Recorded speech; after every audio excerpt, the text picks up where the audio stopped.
What is happening, guys? Welcome back to the channel and welcome back to another video.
It pains me every time I have to hear that sound and watch that video. It's just something that you never ever want to have to see. Here we are looking at my 2016 340 with my 2020 240 B58 engine. So yes, you guys, this video is a long time coming. I'm sure a lot of you are wondering what happened to the motor. Was it rod knock? Was it piston slap? Was there any internal failure? Why did it happen? Today, I have a few more answers for you guys, and we can finally put the majority of this to rest. And believe it or not, it all comes down to this little piece in this bag. To think that all of that happened, all because of this little guy.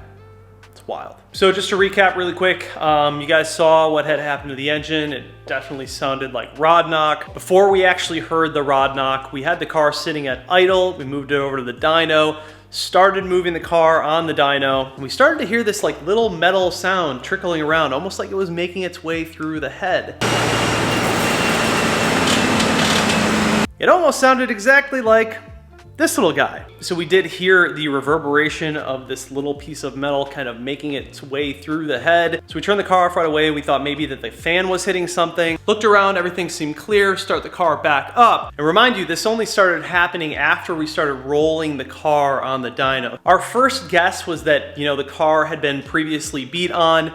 As you guys know, when I bought this car, it already had a downpipe on it. It was already tuned. So we knew that the car had a history of being at least driven hard. I mean, if you tune a car and you put a downpipe on it, it's probably not gonna be babying around the car. So after a while, I had a little more time to get into the old engine and see what actually happened. I wanted to take this thing apart. Now, what we first wanted to look at were the rod bearings. We had suspicions that maybe it had spun a bearing at one point and the owner had put new rod bearings in and then used a thicker oil to mask the actual condition of the engine. Now, when you do something like that, the car will obviously run, but it's almost like a ticking time bomb. It's only a matter of time before something actually does fail. So I started pulling apart the motor, and the first place we were gonna start with were the rod bearings. We wanted to see what the rod bearings looked like. Were they new? What were the tolerances like? We went through everything. Tolerances on all of the rod bearings were completely fine. Within spec, the bearings looked really, really good, almost newish. That was a little bit concerning, but we didn't quite have enough evidence to say that, okay, someone had put in new rod bearings and ran a thicker oil to just mask some of the other issues. After we checked all the rod bearings, I decided to come back another day and we started pulling apart some other things that I was a little bit suspect of.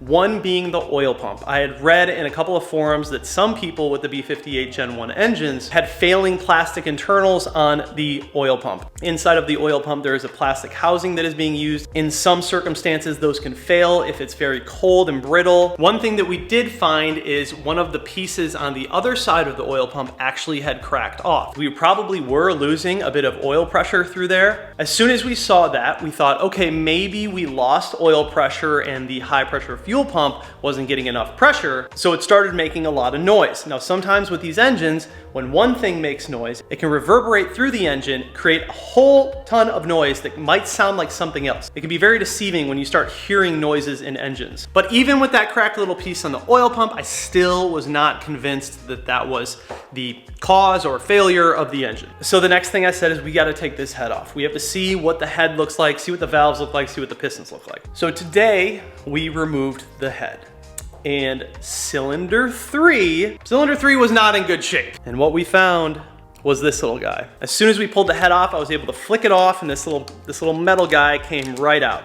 Now, if you look inside of cylinder 3 on top of the piston, you'll see the indentation of this thing. This little guy just got smashed in between the piston and the head. Question is, what is this? We don't really know. It's just a tiny piece of metal and it could have been from many things. If we use the new engine here, for display purposes, somehow this man, whether he came from an internal failing part, whether he was dropped in there accidentally, we don't know. But somehow this little guy made his way all the way through the intake manifold, or maybe it was already something in here that failed, into the head, through the valves, and on top of the piston. Now, after all of this happened and we pulled the turbo, the propellers were completely fine. They weren't damaged. If something had passed through those propellers, it would have damaged the turbo propellers, especially a little piece of metal like that. We would have seen some sort of damage on the propeller fin, but the propeller fins were fine and they spun freely afterwards. However, there are other components inside of a turbo that could have possibly failed and fed that little piece of metal that maybe came from the turbo and then up through the charge pipe, in through the intake manifold, if it could pass somehow through that core, then into the heads, through the valves, and into the piston. I'm not saying that it was the turbo that failed, but after all that happened, we pulled the turbo out, made sure the fins were good, looked at the turbo, it spun freely, everything was fine, and then sent it back to the turbo company to get a new turbo. So was it something inside of the turbo? Again, I don't know, but that's a possibility. The fact that the turbo had seized momentarily is a big sign that something either inside that, part of that, might have had something to do with a part flowing up through the charge pipe, in through the intake manifold, and causing that whole issue inside of the head. So who knows? This little homie right here, where did he come from? We don't really know. I don't know what it is. It's literally just a small, tiny piece of metal. It could have been something else before it took this form. It could have been, like I said, it could have been something that was dropped into the intake, but then it would have to travel through the turbo, into the charge pipe, into the throttle body, into the intake manifold. Now this is where it gets tricky. In the intake manifold, you obviously have your intercooler core. I was looking at my old intake manifold and trying to see if there is an actual way for anything like this to pass through that intake manifold. Are there gaps in the top or bottom from that core? From what I could tell, it seemed like there was a gap on the bottom, but I couldn't really get a good enough look at it. I would probably have to take the entire intake manifold apart to see. So was it something that happened over there? I don't know. We did look at the valve train in the old head. Everything looked completely fine. There was nothing broken. So I don't think it came from anything in there. It didn't come from the spark plugs. All of the spark plugs were completely fine when we pulled them out. Obviously did not come from the old coil packs or anything like that. The high pressure fuel pump was never damaged. Nothing came from that. This is actually the stage 2 high pressure Dorch fuel pump, the same one that I had on that engine when it went out, same one on this engine, and it works completely fine. Could it have been something internally on the core of the intercooler? Maybe that something broke inside of there and sucked it in. This part of this whole ordeal is completely up to speculation because honestly, I don't know what this is, and we don't know how it made its way through. But maybe you guys can chime in. Have you dissected the inside of these intake manifolds? Is there a way for something like this to get all the way through here? Now, if you guys remember also, another significant factor to this whole thing is my turbo had momentarily seized when all of this happened. Now, remember back to where I just said that we could have potentially lost oil pressure from that oil pump, from that back little plastic piece being broken off. The seal was also a bit deformed on the back of that plastic piece. It's possible that we lost oil pressure and that the turbo seized from that. It's possible that this little guy somehow made its way through that turbocharger and locked up the charger momentarily. Now, we were able to free up the turbo. It spun just fine in the car and out of the car. We did end up sending that turbo back and just having them send us a new one anyways, just to be safe. safe. So the real question is, where did this little buddy come from? And we don't know. That's part of this whole thing where it's, don't think we'll ever know. So am I curious as to where this came from? Of course, I'm curious. It would be nice to have a like for sure answer, like, oh shit, that was part of the core in the intake manifold on the intercooler and it came off and it made its way through the valves into cylinder 3 and fucked up the piston. That's it.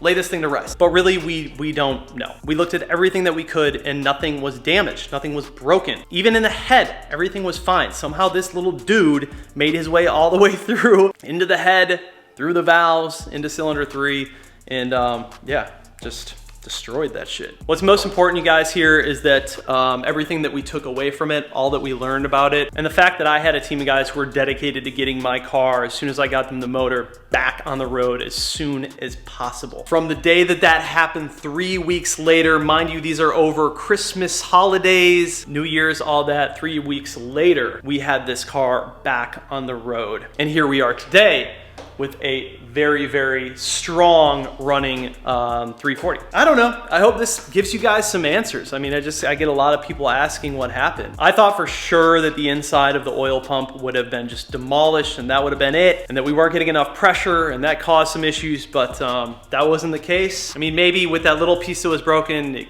could have partially been responsible for some of it, but wherever that little piece came from, that was the culprit. I'll be honest, I haven't done a ton of research on the stock B58 intake manifold and how it's actually designed.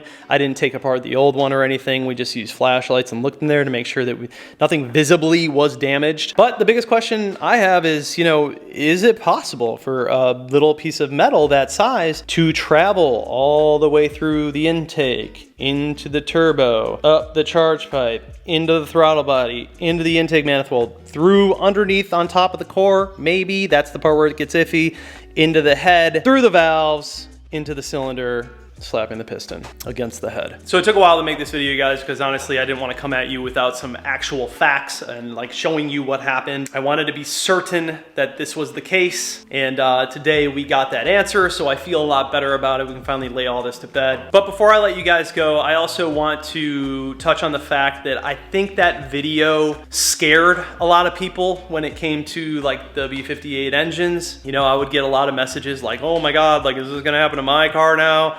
I just want to say a couple of things. First of all, I want to reassure you that these still are incredible engines and they are extremely reliable. I think this whole situation was obviously just tragic, and who knows, like sometimes you just get really unlucky and someone, who knows, makes a mistake or something fails inside, and this happens. It's life. I mean, I'm past it already. I've already moved on past it. I have a fantastic running vehicle now. I'm not living in the past on it. But I don't want you guys to be scared. I don't want you guys to be nervous about buying a B58 powered car. I don't want you to think that, oh my God, they're suddenly unreliable, because they're not. Look at the history of B58 engines. They're not unreliable. If you guys take care of them right and you do things the right way, your B58 will be perfectly fine. But with that being said, you guys, if you're going to be modifying cars to this extent that we do, you have to be willing to accept the responsibilities of what might happen. I'm very fortunate and grateful to be in a position where I could take care of it almost immediately when it did happen. But I know that there's also a lot of people out there that can't, and they take these gambles and they're like, oh my God, I blew my engine doing this or running meth or whatever, and then they're just kind of screwed and out of a car. And just remember, if you're going to be modifying a car, like, make sure you have enough money in the bank to take care of that car if something happens. If you only have one car, I have 3, you know what I mean? Like, I have a lease that I daily drive that I do not touch. That's why I purposely got a VW Tiguan that I knew I would not want to modify, because that is my reliable car. I don't really have to worry about it. It's a lease. Brand new car, it's a lease, it's got 10,000 miles on it. I just drive that thing every day and I don't have to worry about it. The E36 is like my project car. The engine blows on that thing, I don't care. Like, I'll take my time and rebuild it and we'll be back on the road sometime. This thing obviously was a little bit different because it's a lot more expensive. But again, this isn't my only car. I have other cars. So you just have to be ready to accept the responsibility if, God forbid, something does happen to your car and you need to find a new motor, or you need to fix the suspension, or you need to get a different transmission, or you need to replace the diff or axles or drive shaft or whatever. There's just a magnitude of things that can go wrong when you are modifying cars, especially to this extent. Now, a lot of people ask me like, oh my God, are you gonna like full send it with a 340? Are you gonna take it so much further? I don't really see a need to take this car performance-wise any further. It's making 620 wheel horsepower on a street-driven 340. I don't care about being the fastest guy. That is not my concern. That's never been the point of like this channel, is to be the fastest. I just have fun modifying these cars, and a 620 wheel horsepower 340 street car is plenty for me. I enjoy this car where it's at, and I also think with the modifications that this has and the way that this car is set up, it's a very, very good sweet spot without going too far. I don't need to do anything to the transmission. Everything is happy. It drives well. It makes good power. I've got multiple maps for different types of driving styles. I just don't see the need to turn it up. If I wanted to do something like that, I would buy something that was strictly a project car. If I blew the engine on it, blew the trans, ripped the axles in half, blew the drive shaft, it wouldn't matter to me because it was a project car. That's also the same way that I look at the E36. When shit happens to it, I'm like, oh well, we'll fix it in time and it'll be back on the road whenever we can get to it. But this car is like in that sweet spot. It's not quite a project car, but it's still my street car that I like to drive as often as possible. I just don't see the need going any further on it in terms of performance. I think it performs perfectly. I don't think there's anything else you really need to do to this. If I were to change anything on the car, it would probably be a built drive shaft and possibly built axles, but even at that rate, you know, I'm not at the drag strip every weekend ripping this thing. I'm not too concerned about it. But that is really just the only point that I want to drive home to you guys. You know, if you're gonna be doing this, and you're gonna be playing this game, you have to be willing to accept the responsibilities regardless of what happens. It is your car. You decided to be the fast boy. So you gotta take responsibility for that. But again, I don't wanna like scare you guys. So yeah, I'm not gonna drag this on any further. Our little pal Metal here is the reason, however he got in there, however he decided to live in cylinder 3, he is the reason that we had that unfortunate incident with the motor. The motor is not at a complete loss. We can remachine the head. The block is still good. We'll just check the cylinder walls. Some of the block might have to be machined. The pistons are donezo, so someone would have to put in new pistons. All the other stuff is fine. What is the future of that motor? I don't know. I don't know. I don't know if I'm going to keep it. I don't know if I'm going to sell it. I don't know if I'm going to build it. To be completely honest, right now, there are other things going on in my life that take precedence over any of this stuff that cost a lot of money, especially in this market. And you probably already know what I'm talking about. If you know, you know. But as you guys know, I'm currently living in an apartment, and it's just, I've maxed out my space. I have 2 garages that I rent out. They won't rent me out anymore. I've asked. But yeah, you guys, like the rent that I pay here is just insanely expensive. I've lived in North Carolina for 4 years now. When I first moved here, I didn't buy a house right away because I wasn't sure where in North Carolina I wanted to be. I wanted to learn the area and decide where exactly in Charlotte I actually wanted to live. But now I have a much better idea of that. And so that is what I am focusing on right now. Obviously, still the cars and content and everything. But building a $10,000, $8,000 engine and, you know, tens of thousands of dollars project car, B58 powered, as much as I would love to do that right now, is just definitely not a priority to me. House is number 1. I really wasn't going to talk about that too much, but I think that, you know, that's why. And at the end of the day, you guys, I'm not rich. I'm just a normal person in front of the camera, doing this hobby for a living, and I'm still very young in this career. I've only been doing this for 3 years. I literally just hit 100,000 subscribers. To some of you that might seem like, oh my God, 100,000 subscribers, he must be rich. No, that's not how it works. I am very fortunate to where I can make a living doing what I love, but I'm not at the point where I am TJ Hunt buying supercars and putting twin turbos on it. I am not that dude yet. Would love to be, but I am not that guy yet. And so I am just a normal dude working a job, trying to make my way through life right now. And on top of that, I'm trying to buy a house. And so right now that's life's focus. But future down the road, do I want to do something like that? Hell yeah, man. I would kill to have the opportunity and the space, my own space, to build a crazy project like that. And if all things go as planned and work out, which I think they will, I hope they will, that will be in my future when the timing is right. Everyone goes at their own speed and has their own plan. Anyways, guys, I hope this answered some questions. I know there was just so many people asking what happened, but hopefully this answered some questions to you guys. And of course, if you guys want to comment down below and think about where that little guy came from. Did someone drop it in? Who knows? Did it come off my intake manifold? Who knows? Was it able to make its way through the intake manifold? Who knows? Was it something inside of the head? I don't know. I don't think it was something in the valve train. We checked over the valve train. It looked good. That's it. And that's really going to be the last time that you hear me talk about this because I'm done with it. We're laying that whole video, time, motor incident to rest. It was tragedy, but it's now over and I'm focusing on bigger and better things. I love you guys. I'll see you in the next one. Peace.